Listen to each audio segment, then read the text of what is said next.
Hey friends, welcome to another bike review video. On today's video, we're actually taking a really nice evening ride here in Colorado to try out this new Mongoose Salvo. Now this is Mongoose's entry-level full suspension bike. It's at a budget level, especially when it's on sale. So what we're gonna do tonight is find out if it's actually worth your money. So we're gonna slam this around some rock gardens, we're gonna do some climbing, maybe even a few jumps. Let's see how she handles. Ultimately give it a review and decide if it's worth your time and money. All right, so let's go ahead and take this thing for a climb and see how she does.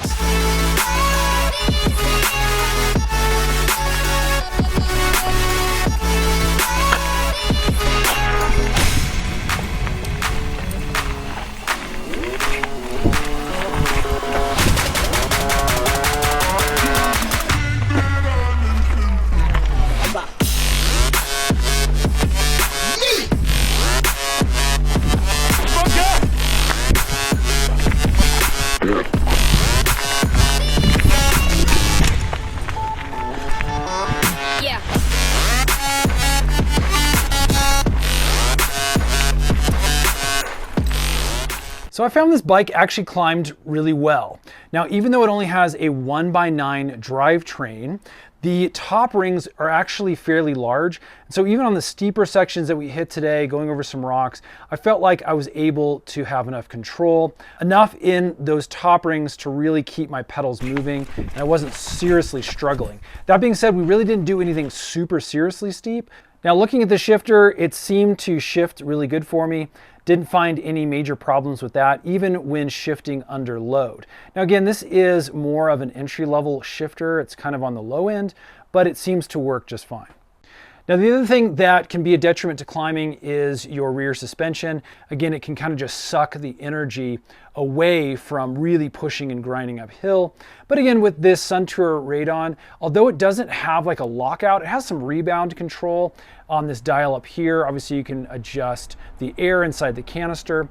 Again, it really didn't bother me going uphill. You could feel a little bit of a bounce, and not having the lockout option may be detrimental to some people, but again, I really didn't notice a lot of loss of power on my specific ride. Now again, the overall geometry of the bike feels very modern, and so climbing on this felt a whole lot more like an all-mountain bike, which is what I prefer. It's not like a raked out enduro bike that really excels downhill. This again is kind of an all mountain bike. And so again, the climbing, the way my body was positioned on the bike felt really good. It felt like I could sit in that position and really get good climbing power. Now you can see this is marketed as lightweight aluminum, and it's not a super lightweight bike, unfortunately. I'm used to a carbon fiber frame, so I'm used to a really nice light bike going uphill. This is definitely a bit more heavier than what I'm used to, but again, I didn't notice it too much pedaling uphill. It's not overly heavy, but don't expect it to be super light either. Now in mountain biking, what goes up usually gets to rip downhill. So let's talk about how this bike did in a downhill environment.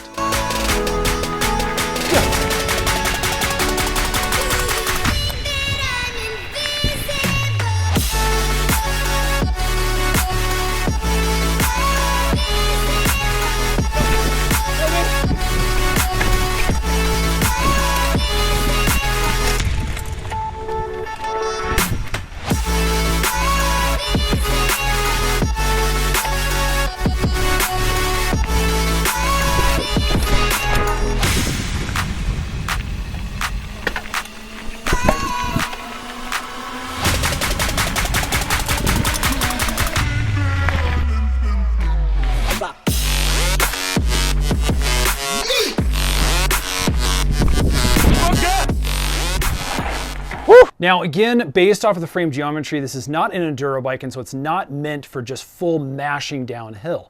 That being said, it does have the full suspension options, which makes the bike feel a lot more squishy and a lot more playful than say like a hardtail. So again, up front you have the Suntour XCM32. This is a decent fork. There's not a ton of travel up here, but it does actually feel pretty good. We were going over rock gardens and we were slamming down berms and other trail features. And the front end actually felt really good. I never felt it bottom out, which is really nice to see from, again, one of these, I would call lower end front forks. The rear suspension, again, that Sun Tour Radon actually felt pretty good as well. You can see we went through quite a bit of travel. There's the dust line. Again, we didn't do any heavy drops. This was mostly just riding on flow as well as some rock garden. So again, I don't know how well this would do in like a jump environment, but for our all mountain trail experience, it actually worked fairly good. Now let's talk about two major negatives. One was this shifter. Even though it has like a clutch lockout, I did feel it rattling around quite a bit on some of those rock gardens, which definitely wasn't a good experience. And then here's my biggest complaint. It's these Tektro rear brakes. The front brakes actually seem to work decently. You can see there's a larger rotor up front here. Again, these are 2-piston hydraulic Tektro brakes. The front was okay. The rear though, this is where I really felt things slipping. As soon as I would grab that rear brake, I felt things just sliding around, and it really didn't give me a ton of confidence as I was building up speed and going into corners. Now, the other thing that probably made a difference in my stopping power was these tires. They're just not really all that great.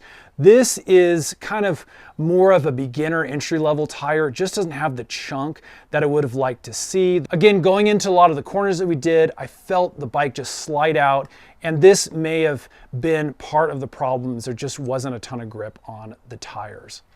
Now these handlebars are actually nice and wide, which felt really good going downhill. So I definitely like that they included a really nice long width in those. And then this is the other thing that absolutely needs to change. We definitely need a dropper post install on this bike. In fact, this doesn't even have a quick release down here.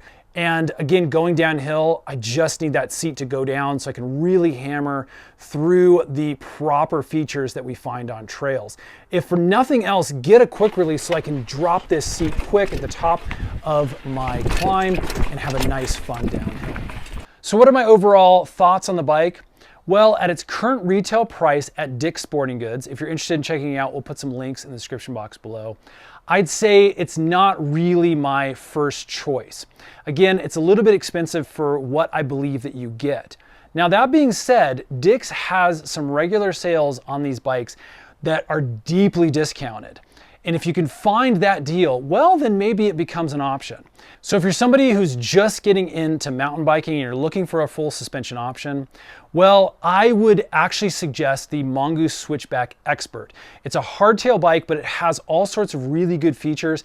And when those things are on sale, it is a great entry-level bike for a great budget price. I know the full suspension option would give you a lot more plush play on those trails, but I just don't think, again, at its current retail price, it's worth the extra money to upgrade to this specific bike. Now, if you do find those deep discounts from Dick's Sporting Goods and you want to pick one up, I think it would be absolutely great as a backup bike, maybe for somebody who's already into the sport, who knows the extra benefits of having a full suspension and wants to give maybe their wife or their children or maybe a friend who's coming into town. This could be a great backup bike for somebody. But again, if you're already a seasoned rider and you're looking to get into that full suspension realm of bikes, I think there's probably some better options that I would recommend. So there you go, friends. If you'd like to see some of our other videos on how to build this, on the switchback line that Mongoose has, we did some build and some demo rides with those.